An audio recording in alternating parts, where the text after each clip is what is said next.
Hello students, good afternoon. Today we are going to complete this chapter as we are on second scene. Scene number 2 हम देखते हैं भाई, जब यहाँ से लैम उसको कह देता है कि तू अपने घर चले जा और वो अपने घर चला जाता है डैरी। तो उसके बाद जब वो घर पहुँचता है तो डैरी का जो घर है, डैरी के घर पे क्या कंडीशन होती है उसको हम डिस्कस करेंगे। मदर उसकी मिलती है, उसको मदर कहती है you think I don't know about him, you think I haven't heard things. वो उसकी माँ उससे पूछती है क्या आपको लगता है कि हम उसके बारे में जानते नहीं है, क्या हमने उसके बारे में कुछ सुना नहीं है। डैडी कहता है you student believe all you here, आपको हर उस चीज़ पे विश्वास नहीं करना चाहिए जो भी आप सुनते हो। देखो अब वो इतना पॉजिटिव हो चुका है डैरी उसकी बातों में आके, मिस्टर लैम की बातों में आके, कि वो अपनी मदर को भी समझाने लगा है कि आपको हर उस बात पे विश्वास नहीं करना चाहिए जो आप सुन लेते हो। मदर कहते हैं बीन टोल्ड, लो बताओ हमें बताया जा रहा है, हमें वार्निंग दी जा रही है। वो छोटे से बच्चे ने देखो हमें समझा रहा है। We have got not lived here 3 months। कह हम 3 महीने से नहीं रह रहे हैं, हम यहाँ काफ़ी टाइम से रह रहे हैं, हमें पता है कौन क्या कैसा है। But I know what there is to know and you are not to go back there. और हमें पता है कि क्या जानना है क्या नहीं जानना, और कुल मिला के बात ये आपको वहाँ पे जाना नहीं है। डैडी कहता है what are you afraid of, आप क्यों डर रहे हो माँ। What do you think he is, आप उसके बारे में क्या सोचते हो, कैसा है वो। An old man with a tin leg, एक बेचारा सा बूढ़ा सा आदमी है और एक पैर उसकी टिन की है, नकली पैर है। And he lives in a huge house with curtains without curtains and has a garden.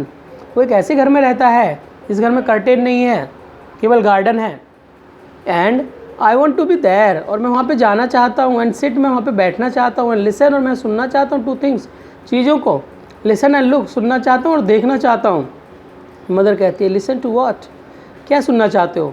Daddy be singing him talking, मैं जो मधुमक्खी है उनकी सिंगिंग को सुनना चाहता हूँ और जो मिस्टर लैम है उसकी बातों को सुनना चाहता हूँ। मदर कहती है and what's he got to say to you, उसने क्या कहा तुमसे। Daddy the things that matter, उसने मुझसे वही चीज़ें कहीं जो चीज़ें कहनी चाहिए, जिनकी वैल्यू होती है। Things nobody else has ever said, वही सारी चीज़ें कहीं जो मुझसे आज तक किसी ने नहीं कही हैं। Things I want to think about, वो सारी चीज़ें जिनके बारे में मैं सोचना चाहता हूँ। मदर कहती है then you stay here and do your thinking, तो ऐसा करो आप यहीं पे रुक जाओ और सोचते रहो अपनी सोच के बारे में, जो कुछ सोचना है आपको। You are best of year, अच्छा होगा कि आप यहीं पे रह जाओ। बी ऑफ मतलब यहीं पे रह जाओ, यहीं पे स्टे कर जाओ तो अच्छा होगा, आप वहाँ ना जाओ। यहाँ देखिए उसकी मदर उसको मना कर रही है बार बार जाने के लिए, लेकिन वो जाना चाह रहा है। इसका मतलब मिस्टर लैम ने उसको इतना पॉजिटिव कर दिया, इतना कन्विंस कर लिया है कि उसके मिस्टर लैम के पास जाने के लिए बहुत ज़्यादा ललक है। फिर डियर स्टूडेंट वो कहता है, डैडी कहता है आई हेट इट हियर, भाई मुझे तो यहाँ रुकना बहुत बुरा लगता है। मदर कहती है you can't have the things you से, जो भी तुम कह रहे हो तुम्हारे काबू में नहीं है। आई फॉरगिव यू, चलो कोई बात नहीं, मैं आपको इस चीज़ के लिए माफ़ कर देती हूँ। It's born to make you feel bad things and say them, आपको बुरा लगेगा अगर मैं आपसे कुछ कहूँगी और उनसे। आई डोंट ब्लेम यू, मैं तुम्हें इस चीज़ के लिए ब्लेम नहीं कर रही हूँ। डैडी कहता है it's got nothing to do with my face and what I look like. अरे इससे कोई मतलब नहीं है उसे, इससे कोई मतलब नहीं है कि मेरा चेहरा कैसा है या मैं कैसा दिखता हूँ। I don't care about that, मैं उस चीज़ के बारे में केयर भी नहीं करता मैं कैसा दिख रहा हूँ या मेरा चेहरा कैसा है। एंड इट इज़ंट इम्पॉर्टेंट, और ये चीज़ मेरे लिए इम्पॉर्टेंट भी नहीं है। इट्स वॉट आई थिंक, केवल ये वो चीज़ है जो मैं सोचता हूँ, केवल वही चीज़ मेरे लिए इम्पॉर्टेंट है। एंड फील, जो मैं फील करता हूँ वही चीज़ मेरे लिए इम्पॉर्टेंट है। And what I want to see, और जो मैं देखना चाहता हूँ केवल वह चीज़ मेरे लिए इम्पॉर्टेंट है। And find out and here, जो चीज़ मैं ढूंढना चाहता हूँ और सुनना चाहता हूँ केवल वही चीज़ मेरे लिए इम्पॉर्टेंट है। And I am going back there, और मैं वहाँ पे वापस जा रहा हूँ। ओनली टू हेल्प हिम, केवल उनकी मदद करने के लिए। विद द क्रैब एप्पल्स, किससे, क्रैब एप्पल से, जो पके हुए फल है, पके हुए एप्पल है, उसकी मदद करने के लिए, पके हुए एप्पल्स के लिए मैं उसकी मदद करने के लिए जाना चाहता हूँ, बस और कुछ नहीं करना मुझे वहाँ जाके। Only to look at this things मैं केवल वहाँ पे चीज़ों को देखूंगा और क्या करूँगा, लिसन और उनको सुनूंगा। बट आई एम गोइंग, मैं जा रहा हूँ मम्मी, मैं नहीं रुकूंगा यहाँ। मदर बोलती यू विल स्टॉप हियर, नहीं तुम्हें यहीं रुकना पड़ेगा। उसका साउंड को बोलो। Daddy oh no, oh no, अरे नहीं नहीं मैं नहीं रुकूंगा। Because if I don't go back there I will never go anywhere in this world again. वो कहता है अगर मैं वापस नहीं गया वहाँ तो मैं इस संसार में फिर कभी भी कहीं नहीं जा पाऊँगा। फिर होता द डोर स्लैम्स, दरवाज़ा वो एकदम से लगा के चला जाता है। स्लैम मतलब लगा देना। डैडी रन्स, डैडी भागता हुआ जाता है पेंटिंग हाँफते हुए। And I want the world, I want it, I want it. वो कहता है नहीं मुझे तो वहाँ जाना है, जो मेरा संसार है, जिसको मैं समझता हूँ ये मेरा संसार है, उस जगह पे मुझे जाना है, मुझे जाना है, मुझे जाना है। The sound of his painting fades, उसकी जो हाँपने की आवाज़ थी वो थोड़ी कम होती चली जाती है। फिर सीन नंबर 3 पे देखते हैं क्या होता है। भाई लैम के पास वो ज़रूर ज़्यादा है, क्योंकि लैम से उसने दोस्ती की है और दोस्ती निभाने के लिए उसको जाना ही होगा, इसलिए वो वहाँ पे जा रहा होता है। फिर वो कहता है, सीन 3 देखिए, mister Lamb's garden. Mister Lamb का गार्डन है, गार्डन साउंड, गार्डन की आवाज़ में साउंड की आवाज़ आती है। और the noise of a branch shifting, branch इधर से उधर हिल रही हैं तो उनकी आवाज़ आती है। एप्पल्स थम्पिंग डाउन, एप्पल नीचे गिर रहे हैं, उनके धूम जैसे गिरने की आवाज़ आती है।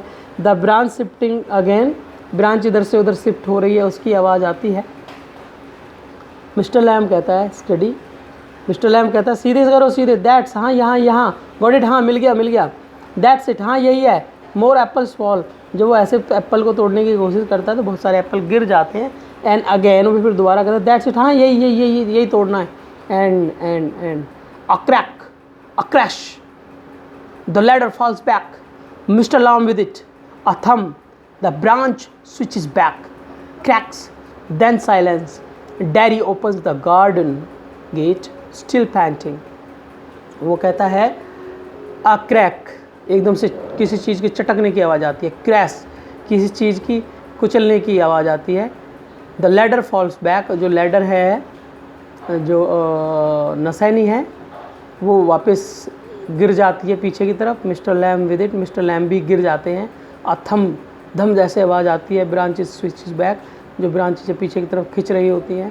क्रैक्स, चटकने की आवाज़ आती है। देन साइलेंस, फिर सब कुछ चुप हो जाता है। Daddy opens the garden gate, daddy gate पे पहुंचता है जैसे तैसे करके, अपनी मदर से लड़ झगड़ के भागता हुआ आता है अपने दोस्त से मिलने के लिए। वो दरवाज़ा गेट को खोलता है। स्टिल पैंटिंग, अभी भी वो पैंट कर रहा है, अभी भी वो हाँप रहा है। कहता है daddy You see, I came back. You said I wouldn't and they said, but I came back. I wanted.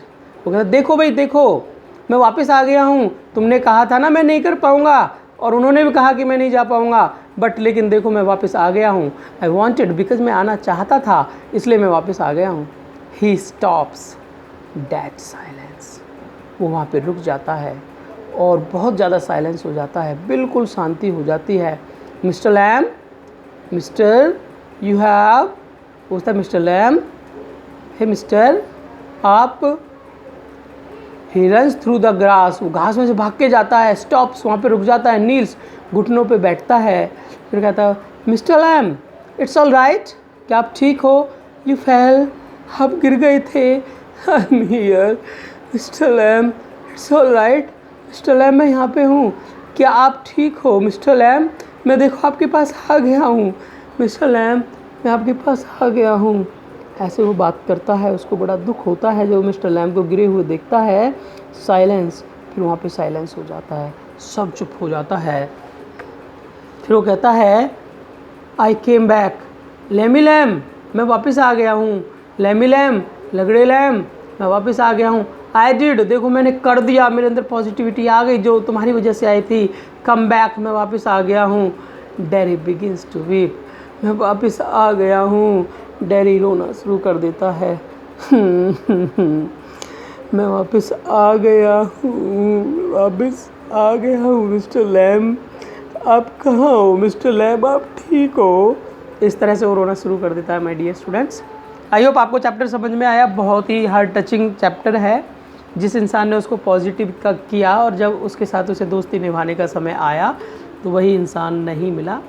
तो it is life is unexpected and full of consequences से फुल है life. I always tell you the life is full of unexpectation, so we should be able to adjust. I hope you have taken a lesson from this chapter. I want you yourself to write down the lesson in the end of this chapter and moral as well, and you will do question answers as I have sent you right now. Thank you students, goodbye.